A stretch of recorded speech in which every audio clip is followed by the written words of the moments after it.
ويل لكل همزة لمزة الذي جمع ماله وعدده يحسب أن ماله أخلده كلا لينبذن في الحطمة وما أدراك ما الحطمة نار الله الموقدة التي تطلع على الأفئدة إنها عليهم مؤصدة في عمد ممددة صدق اللہ العظیم۔ بزرگوں اور دوستوں، یہ سورہ ہمزہ ہے، سورت نمبر 104 ہے، ایک رکوع ہے، 9 آیتیں ہیں۔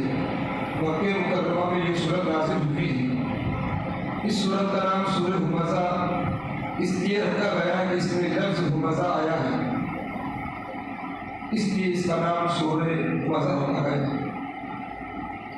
مشرکین مکہ جو آپ علیہ السلام کے دشمن تھے، آپ علیہ السلام سے بغض و عناد رکھتے تھے اور بغض و عناد میں اپنے انتہا کو پہنچے ہوئے تھے، اور اس میں سورت میں 3 برائیوں کا تذکرہ کیا گیا ہے۔ چونکہ وہ لوگ نبی اکرم صلی اللہ علیہ وسلم سے بغض و عناد رکھتے تھے، جب انہوں نے دیکھا کہ نبی اکرم صلی اللہ علیہ وسلم کا دین پھیلتا جا رہا ہے، بھرتا پھولتا جا رہا ہے اور دن بدن لوگ اسلام میں بڑھتے جا رہے ہیں، تو ان کے عناد، ان کا بغض، ان کی نفرت نبی اکرم صلی اللہ علیہ وسلم سے بڑھتی رہا ہے۔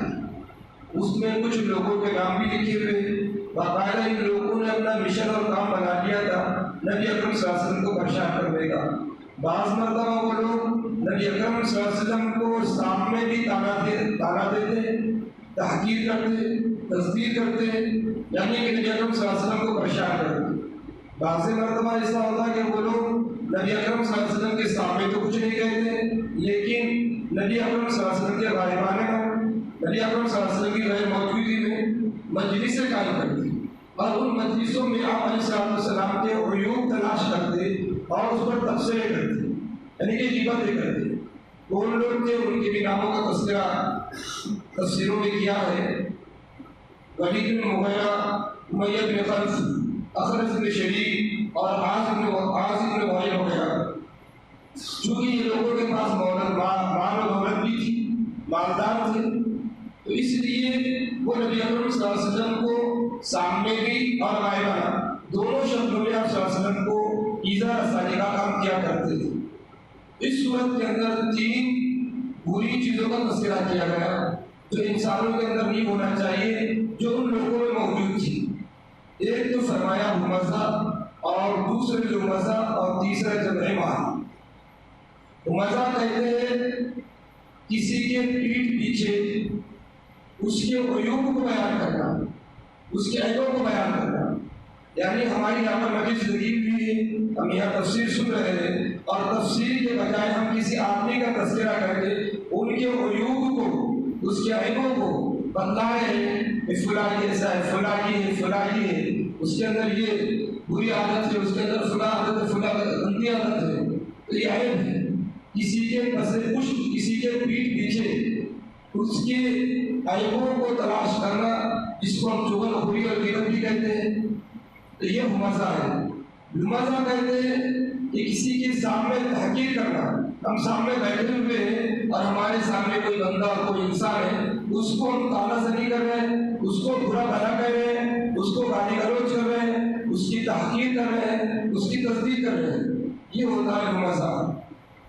بعض مفسرین فرماتے ہیں لمزہ اس کے برعکس سے فرماتے ہیں، لمزہ کے معنی آتے ہیں پیٹھ پیچھے غیبتیں کرنا، لمزہ کے معنی آتے ہیں سامنے برائی کا بیان کرنا۔ تو چونکہ حدیثوں کے اندر اور قرآن کریم میں سورہ حجرات میں غیبت کی بڑی وعید بتائی گئی ہے، غیبت کرنے والوں کا بڑا انجام بتایا گیا ہے، اور غیبت کرنے والوں کو تشبیہ کی گئی ہے اپنے مردار بھائی کے گوشت کھانے سے، یعنی کسی کی پیٹھ پیچھے اس کی برائی کا بیان کرنا، وہ ایسا ہے کہ کسی کا بھائی مر چکا ہو اور اس کی لاش سامنے رکھی ہوئی ہو اور اس لاش سے، اس میت سے وہ گوشت کھا رہا ہے، تو غیبت کرنا ایسا ہی جیسا اپنے مردار بھائی کا گوشت کھانا۔ آج ہماری اکثر و بیشتر مجلسیں اور محفلیں غیبتوں سے خالی نہیں ہوتی ہے، لہٰذا ان چیزوں سے بچنا چاہیے۔ جہاں دو جماع جانتے ہیں وہاں تیسری کی شروع ہو جاتی ہے۔ پہلے یہ مرض عورتوں میں زیادہ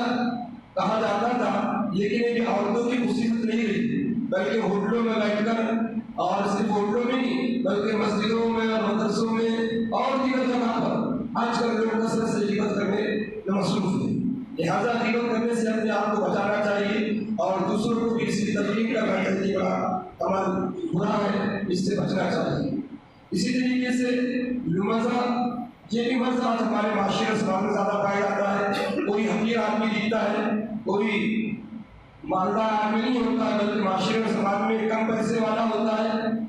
تو لوگ، ہماری اپنی یہ عادتیں بن رہی ہے کہ اس کی تحقیر کرتے ہیں، اس کو سامنے ذلیل کرتے ہیں، اس کو برا بھلا کہتے ہیں۔ حالانکہ عزت نفس کا خیال رکھنا چاہیے، چاہے آدمی کیسا بھی ہو۔ عزت نفس ہر ایک آدمی کو عزت محبوب ہوتی ہے، عزت پیاری ہوتی ہے، لیکن آج کل ہمارے معاشرے اور سماج سے یہ چیزیں اٹھتی جا رہی ہیں، تو ان چیزوں کا خیال کرنا چاہیے۔ تیسری جو برائی اس صورت کے اندر بتائی گئی ہے، جمع مال کا جمع کرنا۔ مال کا جمع کرنا برا نہیں، لیکن مال کو جمع کر کے اس کے حقوق کو ادا نہ کرنا یہ برا ہے۔ مال جمع کرنا برا نہیں ہے۔ اگر کوئی آدمی مال جمع کر رہا ہے، اس کی زکات بھی نکال رہا ہے، ماں باپ کا خیال بھی کر رہا ہے، بہن بھائیوں کا خیال بھی کر رہا ہے، ہمارے اپنے فیملی میں، ہمارے اپنے رشتے داروں میں جو غریب آدمی ہے اس کی دیکھ ریکھ بھی کر رہا ہے، اس لیے مال کا جمع کرنا برا نہیں ہے، بلکہ یہ محبوب ہے۔ اللہ کے حقوق کے واجبات کو ادا کرنا اور اس کے مال کو جمع کرنا اس نیت سے کہ اللہ پاک میرے سر پر جو ذمہ داری آئی ہے میں اس ذمہ داری کو ادا کرنے کے لیے مال جمع کر رہا ہوں، تو پھر یہ مال جمع کرنا برا نہیں ہے۔ چونکہ یہ واقعہ جو منسوخ کیا گیا علیہ السلام کی طرف کہ اس زمانے میں جو لوگ تھے، مشرکین مکہ تھے، سرداران مکہ تھے، وہ مالدار تھے اور اپنے مال پر ان کو گھمنڈ تھا، تکبر تھا، اتراتے تھے کہ مال ہم نے کمایا ہے، اور یہ دیکھو مسلمانوں کو ان کی کیا حالت ہے، ان کے پاس مال و دولت نہیں ہے، اور ان کا اپنا یہ گمان تھا یہ مال ہمیشہ رہے گا، یہ مال ہمیشہ باقی رہے گا، تو وہ مال کو جمع کر کے گن کے رکھتے تھے، مال کو جمع کر کے گن کے رکھتے اور اپنے اندر گھمنڈ کو لیے ہوئے تھے، تکبر کو لیے ہوئے تھے، اور دوسروں کی تحقیر اور دوسروں کی تصدیق کیا کرتے تھے۔ تو وہ اگر صفت ہمارے اندر باقی ہے کہ ہمارے اندر ہمارے پاس مال ہے، ہم گھمنڈ کر رہے ہیں، تکبر کر رہے ہیں، اور جو غریب لوگ ہیں، جو مسکین ہیں، ان کی تصدیق کر رہے ہیں اور ان کو حقیر سمجھ رہے ہیں، تو وہ جو حالت ان کی ہوئی تھی وہ حالت ہماری بھی ہوگی۔ تو اللہ پاک نے مال دیا ہے تو اس کے حقوق کو ادا کرنا اور اس پر اللہ کا شکر ادا کرنا، تو یہ لوگ اس میں شمار نہیں ہوں گے۔ لیکن اللہ کے مال ملنے کے بعد، اللہ نے مال کی فراوانی دینے کے بعد اگر اس کے اوپر عمل کریں گے، اس کے اوپر تکبر کریں گے اور غریبوں کی تحقیر کریں گے، تو پھر ہمارا بھی شمار ان کے ساتھ ہوگا۔ تو یہاں پر ان چیزوں کی مذمت کی گئی ہے جو مال کو جمع کرتے ہیں اور جمع کر کے یہ خیال کرتے ہیں کہ وہ مال ہمیشہ ہمیں ان کے پاس باقی رہے گا۔ تو اللہ فرمائے ہرگز ایسا ہونے والا نہیں۔ آج انسان کو اور پتی کچھ دنوں کے بعد بے شمار افراد ایسے مل جائیں گے آپ کو دنیا میں، یا دیکھا ہوگا کہ فقیر بن جاتے ہیں، تو مال ہمیشہ رہنے والی چیز نہیں ہے۔ تو اللہ نے اگر نعمت دی ہے تو اس نعمت کا شکر ادا کرنا چاہیے، اور اس نعمت کا شکر یہ ہے کہ اس کے حقوق کو ادا کیا جائے۔ تو اللہ فرماتے ہیں اگر جو یہ تین چیزوں کو، تین مضمون چیزوں کو اپنی زندگی میں پالے گا اور اپنی زندگی میں جگہ دے گا، ایسے شخص کو ہم حطمہ میں ڈالیں گے اور ضرور ڈالیں گے۔ اللہ فرماتے ہر چیز نہیں ہے، لَيُنبَذَنَّ فِي الْحُطَمَةِ، ہم روننے والی آگ میں اس کو ڈالیں گے، چور کرنے والی آگ میں انسان کو ڈالیں گے اور ضرور پھینکیں گے اس کو۔ آگ دنیا میں تین طرح کی ہوتی ہے۔ انسان، حضرت شاہ ولی اللہ صاحب کے لڑکے حضرت شاہ عبدالعزیز محدث دہلوی نے لکھا ہے کہ جو آگ ہوتی ہے وہ تین طرح کی آگ ہوتی ہے۔ ایک تو وہ آگ جس کو ہم جلاتے ہیں، جس کو لگائی جاتی ہے اور اس کے پاس سے انسان گزرتا ہے تو گرمی محسوس ہوتی ہے،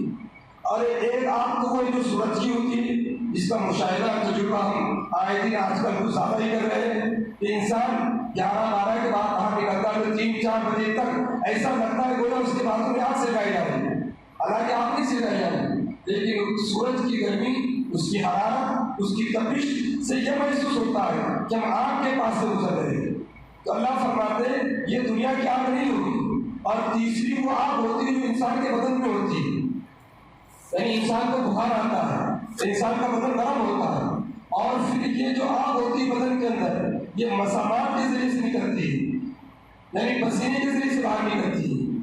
تو یہ تینوں بھی آگ نہیں ہوگی، ان آگوں کو نکلنے کا ذریعہ تو موجود ہے۔ بے گرمی ہو رہی ہے، آدمی کو گھر میں چل جائے، ٹھنڈک مل جاتی ہے، اے سی میں آ جائے ٹھنڈک مل جاتی ہے، اور اسی طریقے سے سورج کی گرمی ہے تو آدمی سائے کے اندر آ جائے، درخت کے نیچے آ جائے، گھر میں آ جائے، مسجد میں آ جائے، پنکھے چالو کر لیں، یہ گرمی دور ہوتی ہے۔ لیکن بخار کی گرمی دور نہیں ہوتی جب تک کہ اس کا علاج نہ کیا جائے، اور گرمی کو نکلنے کا ایک راستہ ہوتا ہے بخار کی گرمی کو نکلنے کا، کہ انسان کے پسینے سے وہ گرمی دور ہوتی ہے۔ جب گرمی بڑھ جاتی ہے، بخار بڑھ جاتا ہے تو دوا گولیاں کے ذریعے سے انسان کے اندر پسینہ آتا ہے، گھبراہٹ ہوتی ہے، اور مسامات کے ذریعے سے، ان سوراخوں کے ذریعے سے وہ گرمی باہر آ جاتی ہے۔ لیکن اللہ کی جو آگ ہوگی وہ فرما رہے ہیں یہاں پر کہ ہم اللہ فرماتے کلا لینبذن فی الحطمہ، ہم ایسے آگ میں ضرور بھی ضرور اس کو پھینک دیں گے جو روندنے والی ہوگی، جو چورا چور کرنے والی ہوگی۔ اور پھر نبی سے فرمایا جا رہا ہے وما ادراک ما الحطمہ، اے نبی آپ جانتے وہ روندنے والی آگ، وہ چورا چور کرنے والی آگ کون سی ہوگی؟ نار اللہ الموقدہ،